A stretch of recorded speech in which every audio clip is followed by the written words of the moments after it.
Lorsque j'ai fait le trail de Glanum, j'ai eu la chance de rencontrer le club de trail de Château-Renard, les Tarahumara. Et parmi eux, il y avait un trailer qui avait ce type de dispositif pour porter le matériel. Ça fait un petit moment que je regarde ce genre de gilet d'hydratation. Et ce trailer m'a, en quelques mots, dit tout le bien qu'il en pensait. Parce qu'en général, pour ce genre de distance, où il y a peu de matériel qui est demandé, distance inférieure à, on va dire, 80, 60 km, eh bien je prends un porte-bidon. Mais le porte-bidon a quelques défauts. D'ailleurs, il n'y a qu'une poche de rangement. Alors une fois que tu as mis la couverture de survie, le gobelet, tes papiers dans la poche, il n'y a plus de place. Donc c'est très vite saturé.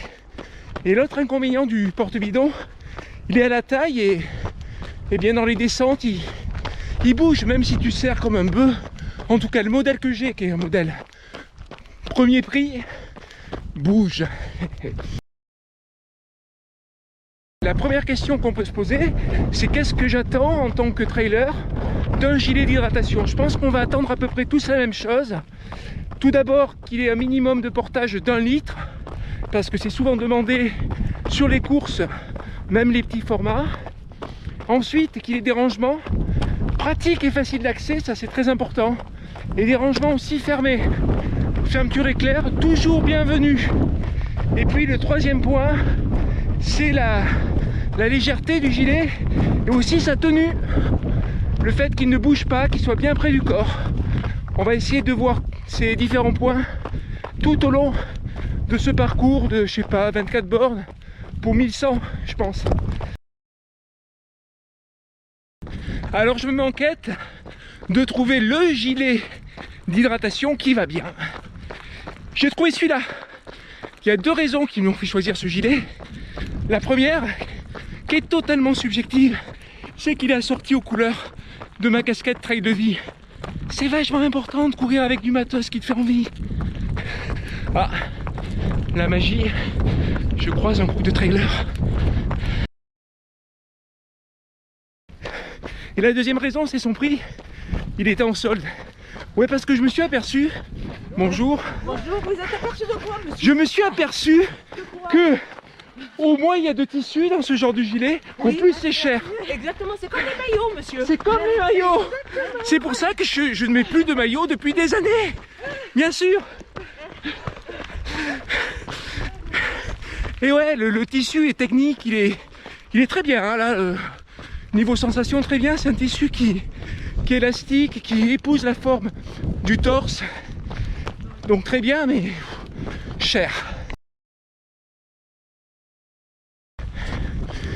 Et c'est pourquoi j'ai sur moi aujourd'hui ce gilet d'hydratation. Bonjour. J'ai sur moi ce gilet d'hydratation de la marque Monsalo. Oui, car je ne dis plus... non, je dis plus les noms de marque. Je fais du verlan. La marque Oka devient KO et Monsalo, vous allez trouver quoi. Alors c'est le gilet d'hydratation Sense de 7 car il est vendu avec des flasques. Flasques de 500 ml graduées. Alors à elles seules, les flasques à l'unité, ça doit valoir, je sais pas, ce modèle il doit valoir dans les 19, peut-être plus. Il a une particularité, c'est qu'il a le fond de la vasque est arrondi pour permettre un rangement plus facile. Alors déjà, vous avez vu, il y a une tenue là, petit élastique qui permet de maintenir l'eau de la vasque.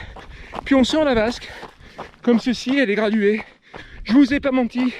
Et ce fond particulier qui permet de ranger plus facilement. Faut deux mains pour ranger plus facilement. À une main, c'est très compliqué. J'essaie. Ah, j'ai du mal, je vais pas y arriver. Voilà. Le tissu, il est extensible, mais faut forcer hein, pour l'extendre. Je sais pas si ça existe ce verbe là. Bon bref, je le rangerai tout à l'heure. Je vais devoir couper. Problème technique. Pour stabiliser la flasque, vous avez un élastique avec une languette. Vous tirez, vous passez comme ceci au-dessus de la partie supérieure de la flasque et là elle est parfaitement tenue. Il y a les flasques mais il y a aussi le sifflet.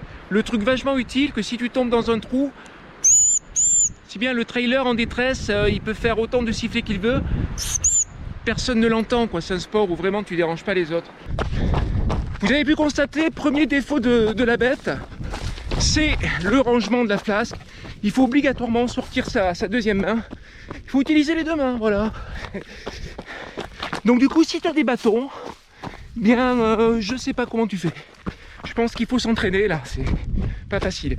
Surtout que, vous constatez que juste devant, là, il y a un rangement de part et d'autre.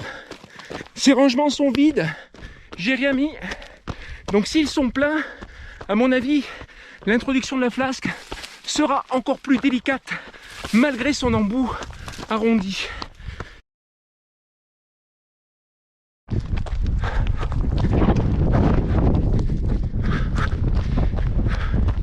Donc, pour ce qui est du rangement, vous avez vu deux poches donc extensibles devant, mais vous avez d'autres d'autres poches plus petites sur les bretelles. Ici, il y en a une qui a une fermeture éclair, elle est toute petite, on peut y mettre une carte de crédit si vous en avez une, hein. Des clés si vous avez une voiture. Moi j'ai mis une barre, ouais. Et de l'autre côté, une autre poche ouverte, mais alors très ouverte. Donc on va tester, on va mettre la barre dans cette poche très ouverte et on va voir si ça tient le choc pendant la descente. Bon là ça va, ça tient bien, ça tient super bien. Oh purée, c'est moi qui ai failli ne pas tenir. Bon bref, ça tient. Donc ce tissu élastique, il sert en fait, il comprime l'objet qui ne part pas. Il y a un autre rangement qui se trouve dans le dos du gilet où vous pouvez glisser la couverture de survie et votre coupe-vent. Je vais vous montrer ça, attention, c'est très audacieux comme mouvement de caméra.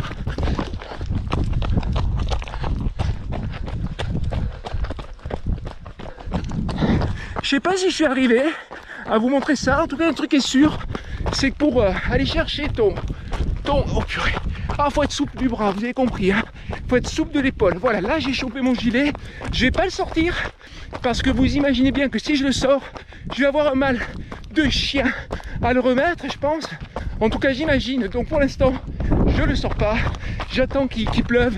Quand il pleut, je ferai la vanille. Toujours là ma barre, toujours là. Les VTTistes ne m'ont toujours pas rattrapé.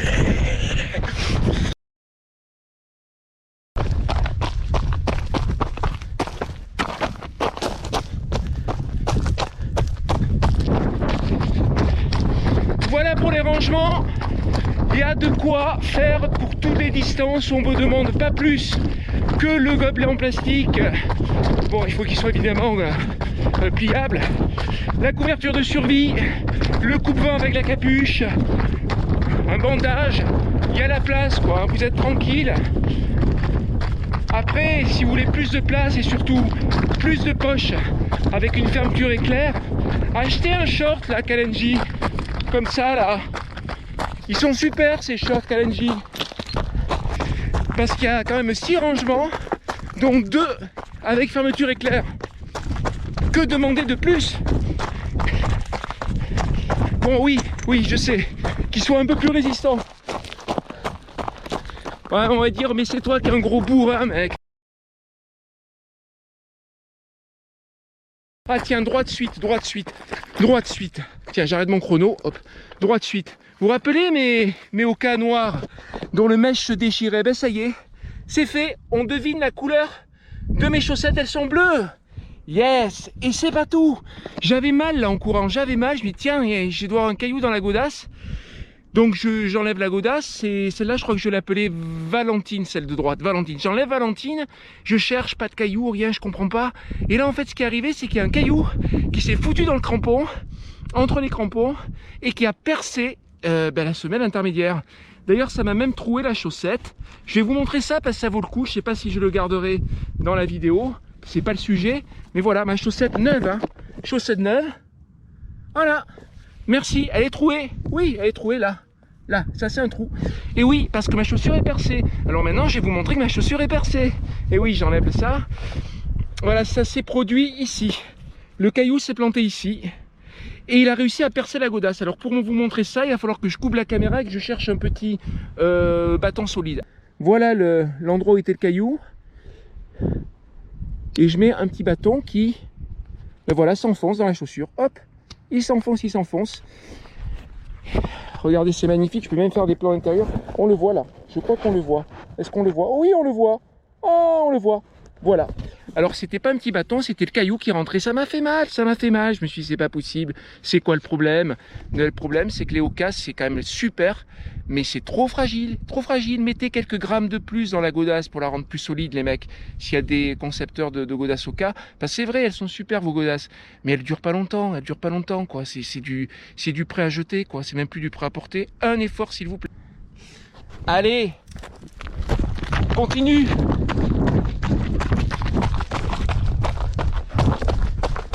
En plus là, j'étais en médio-pied, hein. On peut pas dire l'inverse, hein. on peut pas dire l'inverse. J'étais en médio-pied. Il y a 4 tailles. Je crois qu'il doit y avoir S, M, L et XL. Et vous prenez le plus petit en fonction de votre taille. Par exemple sur la fourchette, si vous êtes dans la fourchette ML, vous prenez M. N'hésitez pas, le tissu est extensible. Moi j'ai pris volontairement, j'ai pris au plus serré pour que ça bouge pas, et ça bouge pas là. On est au 15e kilomètre là, et c'est vraiment par rapport aux portes bidons, c'est incomparable en termes de confort. D'autant plus que ils ont un système pour ajuster le gilet qui est très bien, je vous le montre. Il y a un petit, je vais appeler ça un bicou. Hein. Il y a un petit bicou qui permet de régler la fermeture. Voilà, c'est bien, très bien.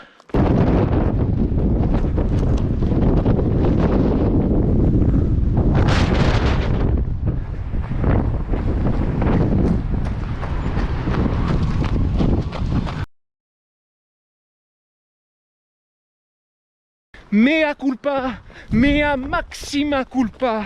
Effectivement, pour entrer ta flasque Salomon, il te faut les 2 mains. Ils ont même prévu une petite languette là pour tirer. Et ouais, il faut les 2 mains. Allez, je vais tester là les flasques. Je vais pas me trimballer 1 litre pour rien. Bon, bien que Kylian, il ait dit qu'il pouvait courir 8 heures, voire 9 heures, sans boire et sans manger. Bravo Kylian. Et puis à mon avis, il fait pas du 11 km/h comme moi. Bon. Pendant plusieurs mois, je me suis mis à suivre un entraînement sur des distances plus longues. Et je me suis rendu compte que j'étais capable de courir pendant 8 ou 9 heures d'affilée sans avoir besoin de boire ou de manger. Mais bien sûr, l'ultra-terrestre, comment rivaliser quoi. Je vais vous faire un pot pourri des meilleurs morceaux, des meilleurs moments de ce bouquin. Il y en a certains qui sont extrêmement décourageants, d'autres qui sont très drôles. Allez, je teste, on va voir si c'est pratique. Ah, c'est un goût de plastoc. Ah, c'est horrible. Voici venue l'heure du bilan pour ce sac d'hydratation Salomon Sense 2 7. On a 1 litre. Super, les flasques sont relativement pratiques, c'est vrai. Hein, je vous rappelle, hein, je fais un mea culpa, là il y a une petite languette, avec 2 mains on arrive quand même bien à les faire rentrer, mais elles ont un goût de plastoc infâme. Alors bon, si vous avez une combine, moi je vais mettre du pastis et de l'orgeat, ça fera peut-être l'affaire, je sais pas, je vais essayer comme ça pour commencer. Ensuite, la tenue du gilet, franchement c'est génial, vraiment génial. Le système d'attache, hein, j'ai pu montrer, il est vraiment bien, c'est très près du corps, le tissu, là, ce côté élastique et enveloppant, rien à dire. Les rangements, alors il y en a, hein, je vous les ai montrés, mais il manque quand même 2 poches zippées. Il y avait de la place, hein. J'aurais pu mettre une poche zippée ici, hein, paf, une ici, une autre poche zippée là, hein. Ça mange pas de pain, le truc il aurait été un tout petit peu moins light, mais ça faisait 2 rangements supplémentaires sur les côtés. Mieux vaut avoir trop de rangements que pas assez. Et puis après, pour la solidité, j'en sais rien, on verra quoi. On verra, comme je défonce tout, je défonce les godages, je défonce les vêtements, je défonce les... Bon, du coup, bref, je lui donne peut-être un mois, hein, le temps de faire la Sainte Victoire, et peut-être la Maxi Race, parce que ça passe, je pense, peut-être sur la Maxi Race, cette histoire. Voilà, allez.